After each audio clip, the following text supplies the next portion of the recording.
Bonjour, nous sommes ici à la Maison générale des Pères missionnaires Oblats de Marie-Immaculée.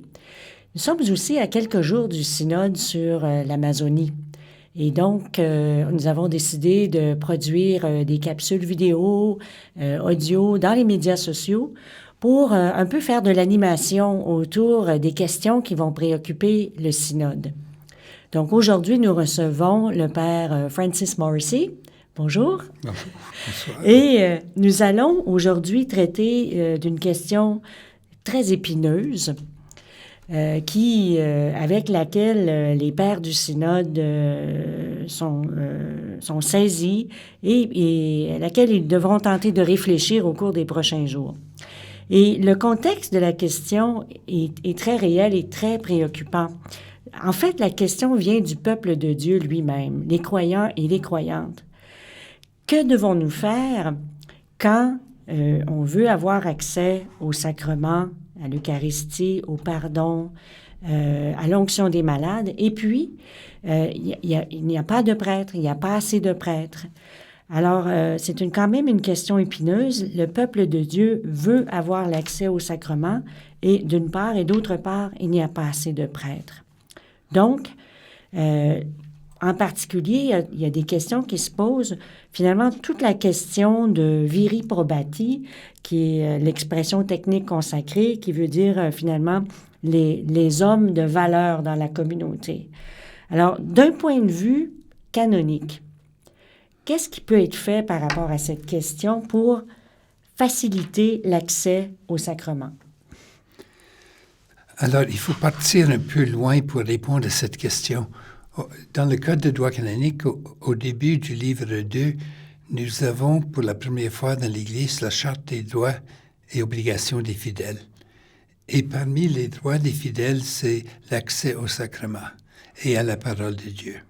Et ça, c'est ce qu'on appelle une loi fondamentale dans l'Église. Alors, toutes les autres lois devraient s'harmoniser avec ce principe.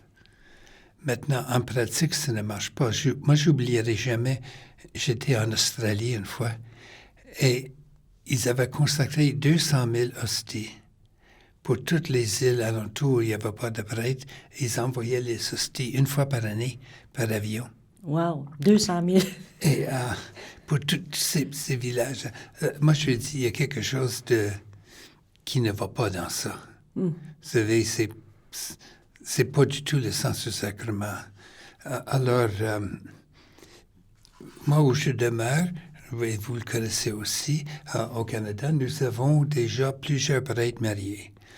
Nous avons une forte population des églises orientales. Nous avons fait 17 évêques orientaux au Canada.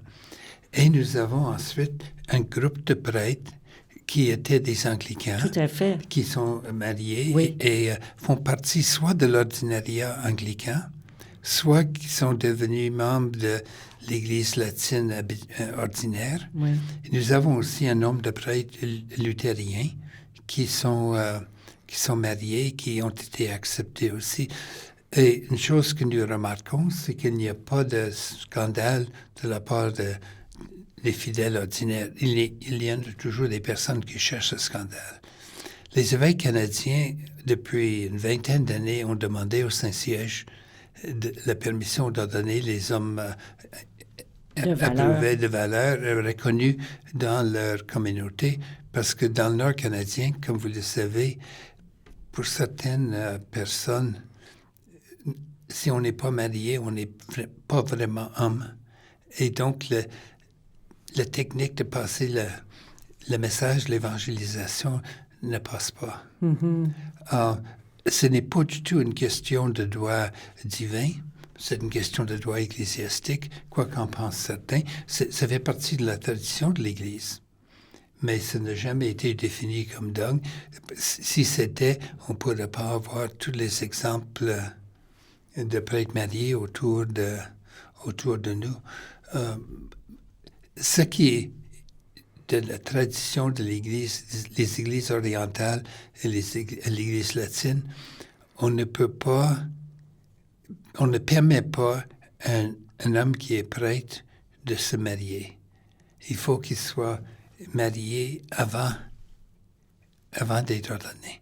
Et si par hasard, après sa femme meurt devant lui, il n'a pas le droit de se remarier s'il veut rester prêtre dans le ministère. Alors, moi, je vois ça comme une possibilité. Ce que j'ai peur un peu, c'est qu'on arriverait avec deux classes de prêtres. Des prêtres qui sont ordonnés simplement pour célébrer la messe ou administrer les sacrements, et ensuite d'autres pour prêcher ou pour faire des travaux ordinaires de ministère. Ça, je pense que ce ne sera pas bon parce qu'il y a un risque que ces hommes-là soient reconnus comme des prêtres de deuxième classe, si on veut dire.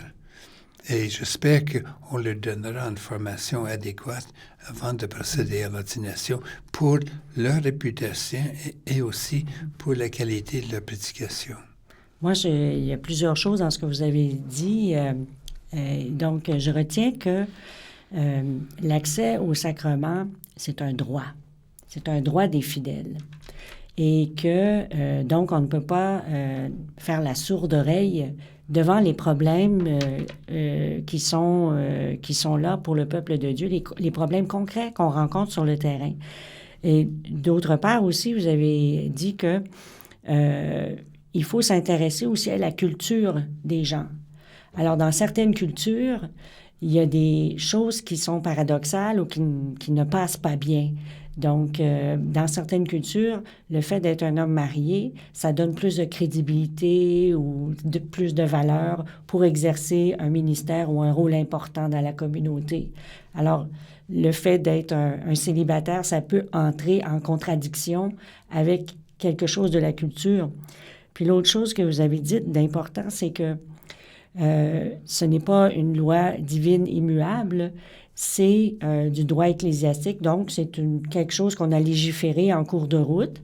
Et donc, en vertu du droit des fidèles, puis en vertu d'évolution des cultures, il serait peut-être possible de revoir le droit ecclésiastique pour faire des aménagements par rapport à l'ordination des hommes de valeur.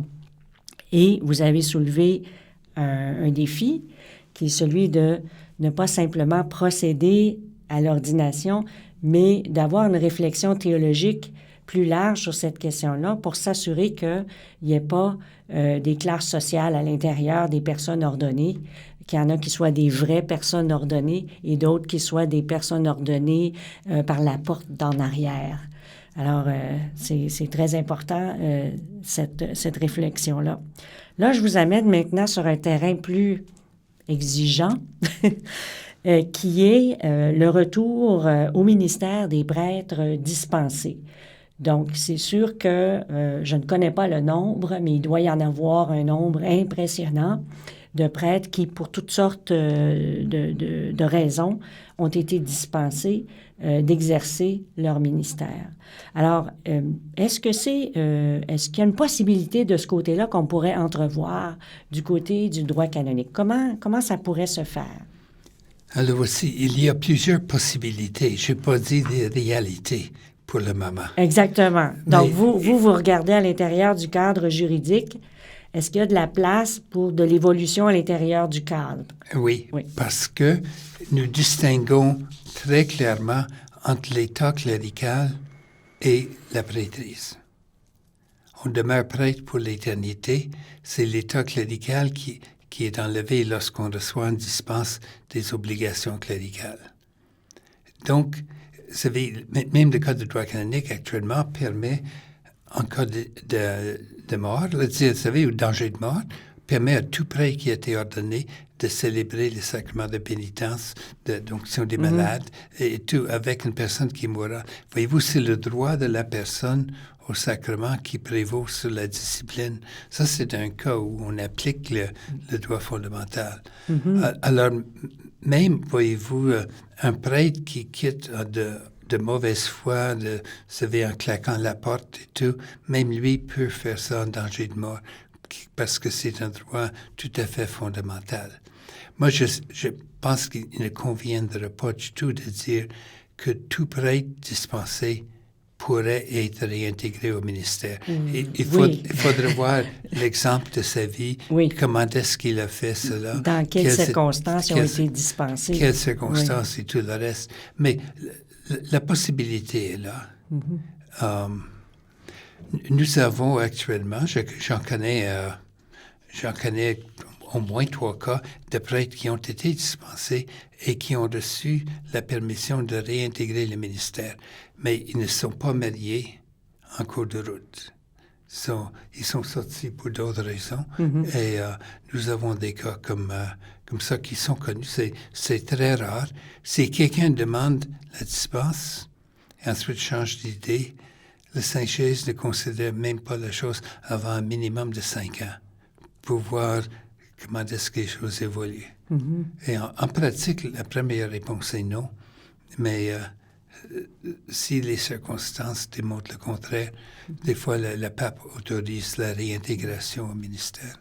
Alors là, pour ceux qui ne sont pas familiers avec le droit canonique, alors c'est le canon 1042 qui traite de cette question. Donc, on pourrait soit continuer d'utiliser le canon 1042, mais l'interpréter un peu plus libéralement, ou on pourrait carrément abroger le canon 1042. C'est une possibilité. Oui, ça pourrait être abrogé, mais là dans ce cas-là, c'est pas juste les viri probati, là, c'est... Tout le monde. C'est général. Là, on va dire dans le sens que il faut à condition que le candidat ait les qualités nécessaires pour étudier et devenir prêtre. Là, Oui. Bon, c'est intéressant. Là, je vous emmène sur une autre piste aussi exigeante, qui est celui des ministères possibles pour les femmes. Donc, cette question est approchée indirectement aussi par le synode de l'Amazone. Donc, d'un point de vue de droit canonique, là, où sont les possibilités de ce côté-là? Alors là encore, c'est une question de loi disciplinaire et non pas de dogme ou de doctrine. Quand Paul VI a changé le régime des ordres mineurs pour les remplacer par les ministères, là, il avait dit que c'était des hommes approuvés qui pourraient l'avoir. Les évêques canadiens ont refusé d'instituer ces ministères tant que les femmes ne pouvaient pas avoir accès. Ah bon? Et à la place, tout ce qu'on fait, on donne une délégation à une personne de servir comme ministre extraordinaire de l'Eucharistie ou de lire, mais on confère pas... les évêques canadiens ont décidé, on confère les ministères à ceux qui sont destinés soit au diaconat permanent, soit au sacerdoce. Alors ça encore, ça pourrait changer. Est-ce qu'il y a possibilité de laisser de la flexibilité aux conférences épiscopales par rapport à ces questions-là, étant donné que, en Amérique du Nord versus dans un autre coin du pays, en Afrique, peut-être que la culture envisagerait peut-être moins favorablement le ministère des femmes. Donc, est-ce qu'il y a de la marge de manœuvre pour les conférences épiscopales dans ces questions? Mais c'est là que, exactement, on pourrait laisser toute cette décision, un peu comme on laisse aux conférences épiscopales la question du diaconat permanent. Alors, à plus forte raison, ces autres points ici, ça serait tout à fait normal. Mais il ne faut pas oublier que même à l'intérieur des conférences épiscopales, nous avons des situations culturelles très différentes. Je pense au Canada, avec le Sud puis le Nord, c'est deux mondes oui, vous faites bien de le souligner. C'est qu'il n'y a pas nécessairement un point de vue monolithique sur ces questions-là. Et moi, ce qui me préoccupe le plus, c'est que dans les pays, je parle encore du Canada parce que je le connais, on est en train de tuer les prêtres. C'est parce qu'actuellement, les prêtres, souvent, ont 10, 12, 15 paroisses. Puis on exige que les lieux de culte... Vous savez, c'est une recette pour un désastre. On tue les prêtres avec ça pour maintenir des structures où les gens ne vont même plus. Des fois, on a 15 personnes à la messe, mais on tient à les garder. Il va falloir penser pas seulement ces questions-là de ministère, mais de toute la pastorale et comment est-ce que c'est agencé. Exactement. Donc, aussi dans les régions éloignées où un prêtre peut avoir à visiter plusieurs communautés qui sont à des centaines de kilomètres de distance, ça peut être très difficile pour la personne qui a à le faire, mais aussi comment maintenir un lien pastoral avec les personnes. Donc, merci beaucoup. C'était très éclairant, puis je souhaite à nos auditeurs et auditrices de fouiller dans leur droit canonique pour voir comment toutes ces questions-là sont abordées. Et bon synode tout le monde.